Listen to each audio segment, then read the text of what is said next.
ओम शांति। आज मीठे मीठे शिव बाबा ब्रह्मा कीर्तन द्वारा कहते हैं, मीठे मीठे बच्चे, बाबा हमें कहते हैं सदा गफलत गलतियों से मुक्त रहो। हम गफलत करते हैं तभी तो गलतियां होती है ना। तो जब गलतियों का कारण क्या बताते हैं? गफलत। गलतियों का कारण होता है गफलत। गफलत ही गलतियां कराती है। तो अभी हमें बाबा हमें कहते हैं सदा ध्यान रखो कि हमसे कोई भी गफलत ना हो। गफलत नहीं होगी तो गलतियां नहीं होंगी, गलतियां नहीं होंगी तो हम जीवन में हम भी परेशान नहीं और भी हमसे परेशान नहीं होंगे। इसके लिए हमसे गफलत ना हो, उसके लिए हमें ध्यान रखना पड़ेगा कि हम बाबा को हर कार्य में साथी बने। सुबह को ही ना बाबा को अपना सारा काम बता दिया करो, या रात को सोने से पहले। या कोई अचानक ऐसा काम आ जाता है तो तुरंत बाबा को याद किया करो, बाबा चलो ये काम करते हैं। बाबा को बाबा कहते मेरा हाथ तो पकड़ा है, लेकिन कई बार क्या होता है हाथ तो पकड़ा होता है लेकिन उनको उनका साथ हम कार्य में यूज नहीं करते, उनसे कुछ पूछते नहीं, सिर्फ हाथ पकड़ के चलने से क्या फायदा। बड़े बड़े बड़ा बाबा, अपने को हमें देह नहीं समझना है। जब हम अपने को देह समझते हैं ना तो बड़ा समझने लग जाते हैं। ऐसे सोचो, मैं आत्मा ने परमात्मा का हाथ पकड़ा है। हाथ कौन सा? बुद्धि रूपी हाथ। हमारी बुद्धि में परमात्मा की बातें अगर सदा याद रहती है तो समझो आपने परमात्मा का हाथ पकड़ा हुआ है, क्योंकि बाबा को तो शरीर नहीं है। अगर आप अव्यक्त बाप दादा जो ब्रह्मा बाबा के शरीर में शिव बाबा आते हैं, उनमें अगर आप अनुभव करके हाथ पकड़ के चल रहे हो तो भी आपको अपने को आत्मा समझोगे ना, तभी उनको आप अनुभव करोगे। अगर आप अपने को छोटा समझोगे ना, ऐसे तो हम अपने को शरीर समझ के चलते हैं तो ऑटोमेटिकली बड़ापन आ जाता है ना। मैं माँ हूँ, सासू या जो भी आप अपने घर में या आपके ऑफिस में जो आपकी पोजीशन है उस हिसाब से फिर देह अभिमान आ जाता है। तो इसलिए वैसे अगर परमात्मा का हाथ है तो आपकी बुद्धि में याद होना चाहिए बाबा ने क्या बोला है। हाँ, बाबा ने इस बात के लिए ऐसा बोला है, तो समझो आपने परमात्मा का हाथ पकड़ा हुआ है और कुछ भी समझ में नहीं आ रहा है तो तुरंत बाबा को बोलना है। तो समझो आपका हाथ परमात्मा के साथ है, नहीं तो सिर्फ ऐसे ही हाँ याद है बाबा है, लेकिन हम उनके बातों को समय पर हमें याद नहीं आ रही है उस समय तो फिर क्या फायदा।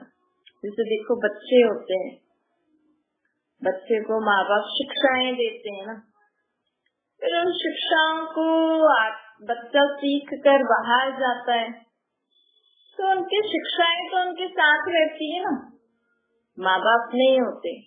लेकिन माँ बाप ने जो शिक्षा दी, अगर बच्चा वैसा ही हर काम करेगा तो उसको याद रहता है ना, हाँ मेरी मम्मी ने ऐसा बोला है, पापा ने ऐसा बोला, मुझे मम्मी ने सिखाया है ऐसे ऐसे करना है। तो भले देह से आप उनके साथ नहीं हो, लेकिन आपकी शिक्षाएं उनका साथ है, जिससे तो उनको साथ बन के उनके साथ चल रही है, उनको आगे बढ़ा रही है।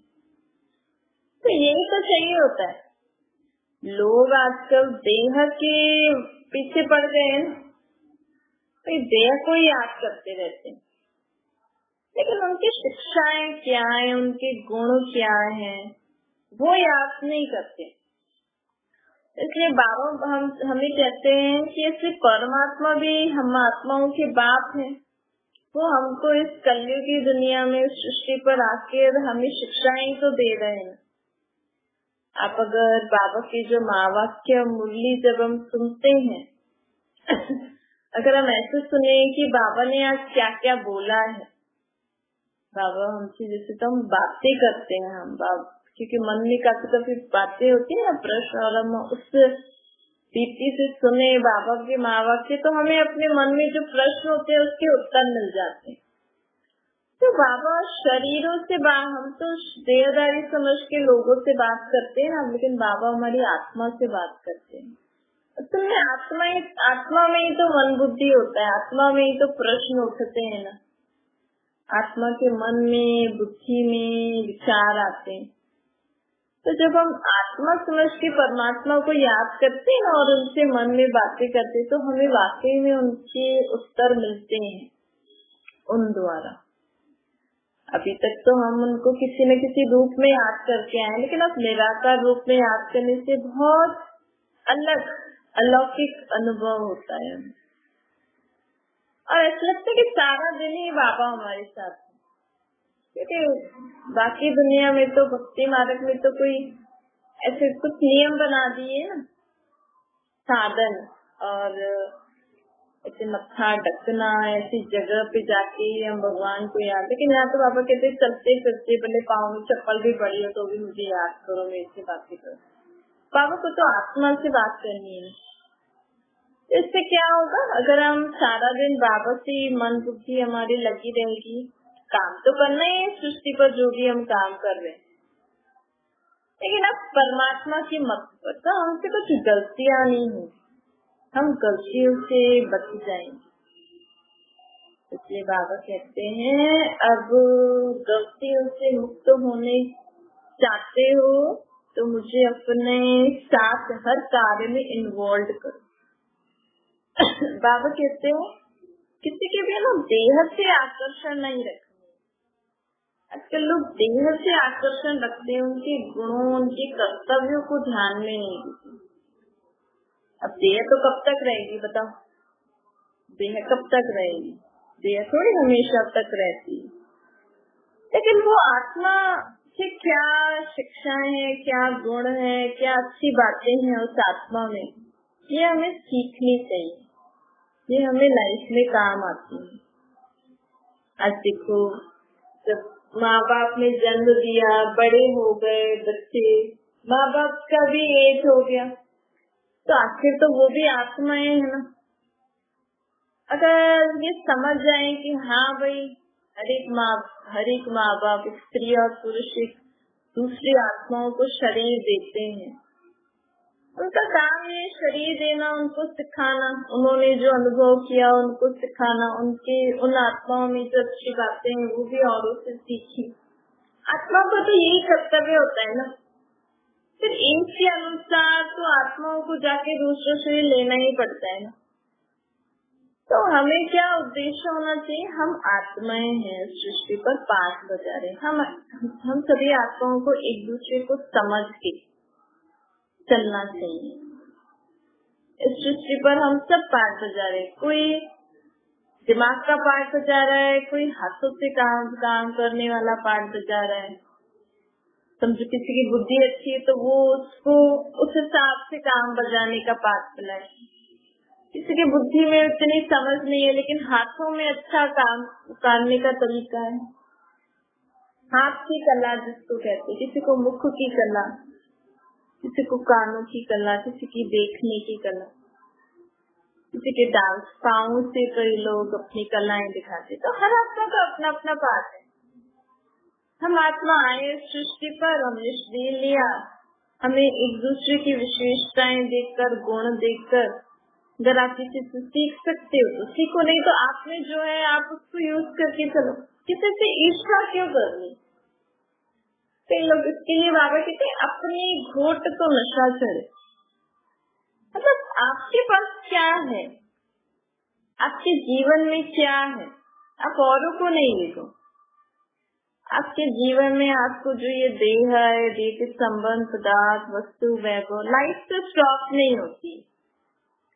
अगर कोई चाहे, कोई सोचता है कि समझो बचपन में माँ बाप ने शरीर छोड़ दिया, या थोड़ा बड़े हुए तब छोड़ा, या शादी करने के बाद पति ने शरीर छोड़ दिया, बच्चों ने शरीर छोड़ दिया, तो सोचते बस लाइफ अब क्या जीना है। लेकिन ये तो माँ बाप ने शरीर छोड़ दिया तो उन्होंने आपको शरीर दिया, पालना मिली नहीं तो ठीक है, परमात्मा तो है, नहीं तो किसी न किसी के थ्रू पालना मिल जाती है। तो आप एक आत्मा चाहे तो अपने जीवन को अच्छा बना सकती है। तभी तो कहते बचपन से बच्चों को भी भगवान को याद करना सिखाना चाहिए, ताकि वो भी उस परमात्मा की चित्र छाया में रह के जीवन में आगे बढ़ते हैं। जरूरी थोड़ी हर एक को माँ बाप की पालना मिलती ही है, चलो मिलती भी है। कभी कभी किसी बच्चे में जो विशेषता होती है वो माँ बाप समझ नहीं पाते हैं, तो वो बच्चा आगे बढ़ नहीं पाता है।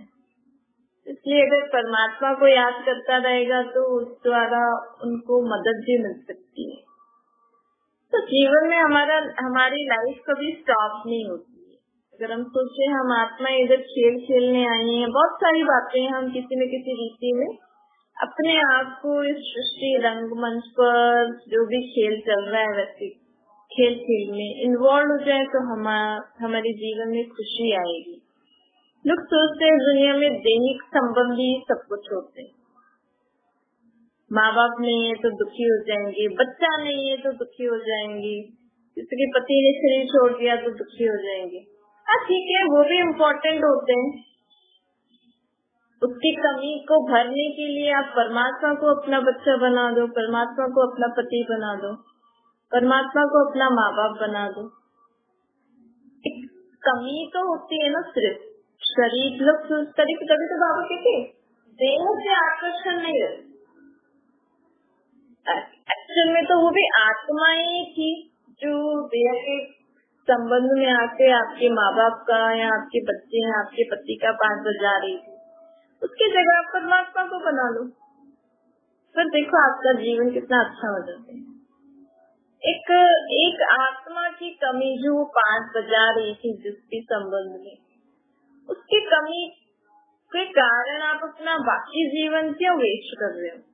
उसकी जगह रिप्लेस कर लो, परमात्मा को बना लो ना, तो वो आपको उस पति से ज्यादा सुख देगा, उस माँ बाप से ज्यादा आपकी अच्छी पालना करेंगे, वो बच्चे से ज्यादा आपकी मदद करेंगे। तो देहदारी बच्चे भी नहीं कर सकते, माँ बाप भी नहीं कर सकते, पति भी नहीं करता, लेकिन वो परमात्मा बाप पति बच्चा तो बहुत आपकी अच्छी मदद करेंगे। तो इस रीति में हमें जीवन में आगे बढ़ना चाहिए और जो हमारे पास है उनको कार्य में लगा के आगे बढ़ो, और जो हमारे पास नहीं है वो आप परमात्मा को याद करके उनको बोलो, ताकि वो कमी वो भर देंगी किसी न किसी रीति, ताकि हमें किसी से ईर्ष्या न हो। कभी कभी किसी की अच्छी बातें अच्छी चीजें भी देख के ईर्ष्या होती है ना, खुद के पास इतना अच्छा है लेकिन वो दूसरों को देख के ईर्ष्या करते करते टाइम गया, तो खुद के पास उसको यूज ही नहीं किया, ये भी टाइम चला गया। फिर ईर्ष्या करते करते वो उम्र बड़ी हो गई, तो जो उम्र थी जो काम करने की वो किया नहीं। ये बाबा कहते हैं अपनी घोट तो नशा चढ़े, आपके गुण आपके कर्तव्य उनको ध्यान में रखो। दूसरा बाबा हमें कहते हैं कि मैं ना सत्य धर्म पवित्र धर्म की स्थापना करने आया हूँ। अभी परमात्मा सत्य धर्म पवित्र धर्म की स्थापना करने आए हैं ना, और हम भी उनके मददगार बने, तो अब हमें कभी भी असत्य का सहारा नहीं लेना। बाबा ने हमें कितनी सारी सच्ची बातें बताई है ना, हम आत्माएं हैं,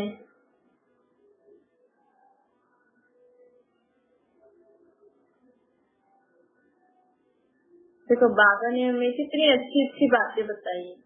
हम आत्माएं हैं, हम आत्माओं का बाप परमात्मा उनका यथार्थ नाम रूप भी हमें बताया है। बाबा कैसे दिखते हैं, कहाँ रहते हैं, भगवान ने स्वयं अपने बारे में बताया है, सृष्टि के आदि मध्य अंत के बारे में बताया है, और भी कई बातें बाबा ने हमें बताई। बाबा ने हमें पवित्रता के बारे में बताया है कि मन वचन कर्म हमारे शुद्ध होने चाहिए। तो बाबा कहते हैं कि हमारा मन वचन कर्म हमेशा शुद्ध होना चाहिए। तो इससे क्या होता है, अगर हम याद रखेंगे कि हमारा मन वचन कर्म सदा शुद्ध होना चाहिए, तो हम कभी भी अपवित्रता का सहारा नहीं लेंगे, क्योंकि परमात्मा अभी सत्य धर्म की स्थापना करने आए हैं ना। और अगर हम ये ध्यान में और पवित्र धर्म की स्थापना करने आए हैं, तो परमात्मा हमें क्या कहते हैं, तो आपको विकारों के वश होकर कोई काम नहीं करना है। दूसरा, आपको मन से भी कुछ उल्टा सुल्टा नहीं सोचना है, बुद्धि में भी कुछ उल्टी सुल्टी बातें नहीं रखनी है, और आपके संस्कार भी अच्छे होने चाहिए। तो अगर हम ये सब चीजें अगर हम ये सब चीजें ध्यान में रखेंगे ना, तो हमसे कभी भी अधर्म का कार्य नहीं होगा। अधर्म मतलब परमात्मा जिस धर्म की का स्थापना करने आए हैं, उसके विपरीत कोई काम नहीं होगा।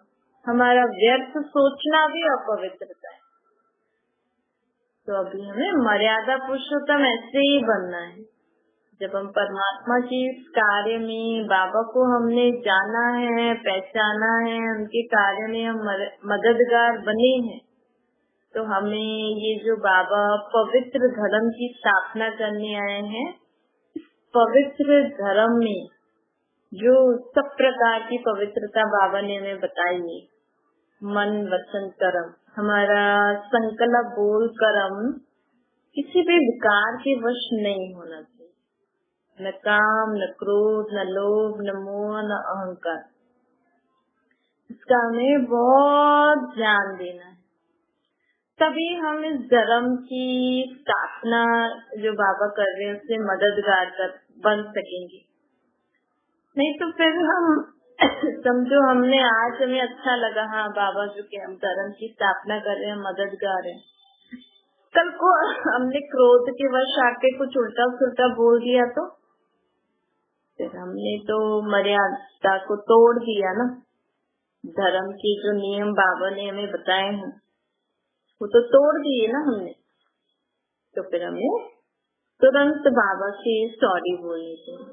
देखो दुनिया में लोग अपने देह के धर्म का कितना ध्यान रखते हैं, कितना भी हमारे धर्म में ये होता है, हमारे धर्म के हिसाब से आज इनकी पूजा होनी है, आज इनका व्रत होना है, हमारे धर्म वाले, ये सब देह के धर्म है। लेकिन अब परमात्मा हम आत्माओं को अपने असली धर्म की स्मृति दिलाने आए। हिंदू तो कोई धर्म नहीं है, हम पूजते तो देवी देवताओं को है ना। अब देखो क्रिश्चियन लोग क्राइस्ट को पूजते हैं, तो उनका धर्म क्रिश्चियन है ना, कोई इंग्लैंड या यूएस ऐसे थोड़ी। तो लोगों ने इस जगह का नाम, असली इस जगह का नाम भी भारत है, हिंदुस्तान तो नहीं है। तो किसी और ने हमें बोला आप हिंदुस्तान में रहने वाले हिंदू हो, इसका मतलब हमारा धर्म हिंदू थोड़ी हो गया। जब हम देवी देवताओं को पूज रहे हैं तो हमारा धर्म भी आदि सनातन देवी देवता धर्म ही होना चाहिए ना। और उस धर्म की तो है ही, हम गाते ही हैं, सर्वगुण संपन्न 16 कला संपूर्ण। उस धर्म के लोग सर्वगुणों से संपन्न है, 16 कलाओं से संपन्न है, संपूर्ण निर्विकारी है, डबल अहिंसक है, मर्यादा पुरुषोत्तम है। तो जब हम देवी देवताओं की महिमा कर रहे हैं और हम उनको ही पूज रहे हैं, उनको ही अपना इष्ट मान रहे हैं, माता पिता कह रहे हैं उनको, आप सोचो हम उनको अपना माता पिता कह रहे हैं और हम खुद को बोल रहे हैं कामी क्रोधी लोभी मोही कपटी, और उनको बोल रहे हैं आप सर्वगुण संपन्न 16 कला संपूर्ण, संपूर्ण निर्विकारी, डबल अहिंसक, मर्यादा पुरुषोत्तम। इससे बाबा हमें कहते हैं कि आपका सत्य धर्म के बारे में आप भूल गए, मैं वही सत्य धर्म, पवित्र धर्म की स्थापना करने आया हूँ। जिस धर्म के बड़ों को आप पूज रहे हो, अपना माता पिता बोल रहे हो, आप भी उसी धर्म के। नहीं तो बताओ आप ही क्यों राधे कृष्ण को याद पूजते हो, उनको याद करते हो, उनका चित्र घर में रखते हो, पूरी दुनिया क्यों नहीं रख रही है? क्योंकि वो क्रिश्चियन लोग तो अपने क्राइस्ट की मूर्ति रख रहे हैं ना, मुस्लिम लोग अपना कुछ रखते हैं, सिख लोग अपने गुरु का रखते हैं। आपके घर में राधे कृष्ण की मूर्ति क्यों है? आपके घर में देवी देवताओं की मूर्ति क्यों है? आपके घर में शिव बाबा का लिंग रूप क्यों है निराकार से? क्योंकि आप उस धर्म के हो। निराकार परमात्मा ने हमारा धर्म स्थापन किया देवी देवताओं का, इसलिए तो दिखाया है ना। हर आप देखो, हर देवी देवता का शिव से संबंध दिखाते हैं, शिव की शक्तियां दिखाते हैं, गणेश जी की 5 शिवलिंग दिखाते हैं, राम कृष्ण जी, राम जी, शंकर जी, सबके पास शिवलिंग दिखाते हैं। क्योंकि आदि सनातन देवी देवता धर्म की स्थापना करने वाले स्वयं परमात्मा है। उन्होंने शक्ति है कि ऐसा धर्म स्थापन करें जहाँ पे बिना विकारों के जीवन पॉसिबल है। आज दुनिया में, भले दुनिया में एक टेक्नोलॉजी निकली है कि मशीन से बच्चा मशीन में पलेगा, मतलब जो 9 महीने गर्भ में होता है उसकी जगह टेक्नोलॉजी निकली। पर आप सोचो उसमें आत्मा कहाँ से आएगी? आज साइंस भले ऐसी कोई चीज निकाल दी कि चलो ठीक है बच्चे उसमें बन जाए लेकिन उस पिंड में आत्मा तो डाल नहीं सकती ना साइंस, आत्मा कहाँ से आएगी? तो बाबा कह रहे हैं कि देखो आज इस दुनिया में विकार के बिना बच्चे पैदा हो सकते हैं। साइंस वाले तो जो कर रहे हैं, लेकिन प्रैक्टिकल देखा जाए तो वही द्वापर युग से जो धर्म आए हैं ना, सभी धर्मों में विकारों की वश ही जीवन चलता है। विकारों की वश बच्चे पैदा करेंगे, विकारों की वश बच्चों को पालेंगे, गृहस्थी चलाएंगे। लेकिन एक ऐसा धर्म आदि सनातन देवी देवता धर्म जिसमें पवित्रता के बल से ही जीवन चलता है, पवित्रता के बल से बच्चे पैदा होते हैं, पवित्रता के बल से उनकी गृहस्थी चलती है। वो अपने पूरी दुनिया को पवित्रता के बल से ही चलाते। तो इतनी शक्ति उनको किसने दी? निराकार परमात्मा ने।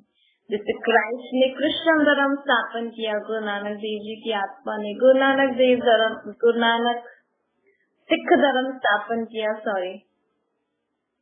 ऐसे ही बाबा कहते हैं कि मैं भी अभी कौन सा धर्म स्थापन कर रहा हूँ? आदि सनातन देवी देवता धर्म। इस धर्म में मुख्य धारणा क्या है? पवित्रता की। तो बाबा कहते हैं अब मैं पवित्र धर्म की स्थापना करने आया हूँ, इसलिए कोई भी अपवित्र कर्तव्य हमें नहीं करना है। इस बात की हमें पूरा हमें ध्यान देना है। जबकि हमने बाबा को बोला है, बाबा से प्रॉमिस किया है। अगर आपने प्रॉमिस किया है तो अच्छी बात है, नहीं तो आप जितने भी पवित्रता पालन कर सकते हो उतनी पालना करो।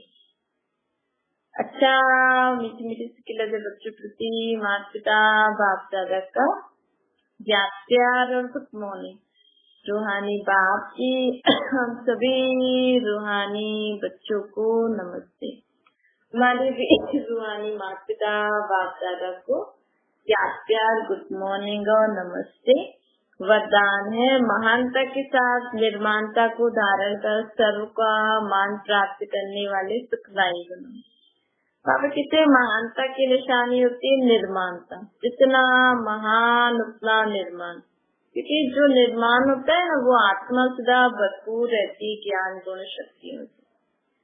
जैसे वृक्ष जितना भरपूर होगा उतना झुका हुआ होता है, तो जो आत्मा ज्ञान गुण शक्तियों से भरपूर रहती है ना वो सदा निर्माण रहती है, निर्माणता ही सेवा करती है।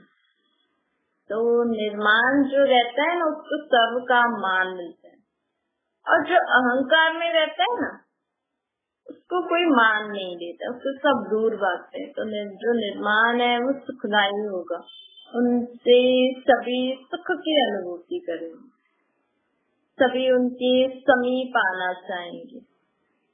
निर्माण मतलब आत्मा में सब ज्ञान गुण शक्तियाँ हो और आत्मा सबको ये बांटती जाए।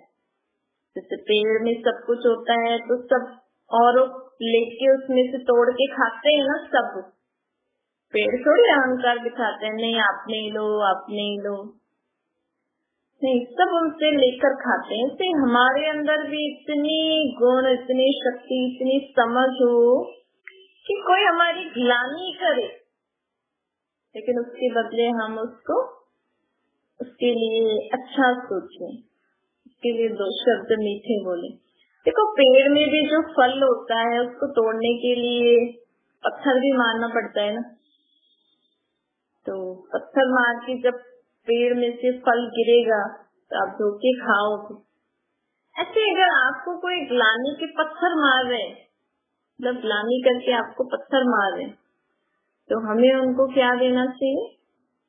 इतने अच्छे मीठे शब्द बोलो, इतनी अच्छी मीठी दृष्टि आत्मिक स्वरूप में स्थित होकर परमात्मा को याद करके, चलो कुछ नहीं भी बोलो तो उसको, उसकी बाबा को याद की, उसकी आत्मा को देखना, ये आत्मा शांत हो जाए, ये आत्मा बहुत अच्छी है। ऐसे हमें दाता के बच्चा बन देना है हर आत्मा को। स्लोगन है, उदासी को तलाक देने के लिए खुशियों का खजाना सदा साफ रखो। जीवन में हमें उदासी होती है ना, तो हमें कभी भी उदासी ना हो, इसके लिए हमें सदा कोई ना कोई खुशी की बात सोचनी। अच्छा, ओम शांति।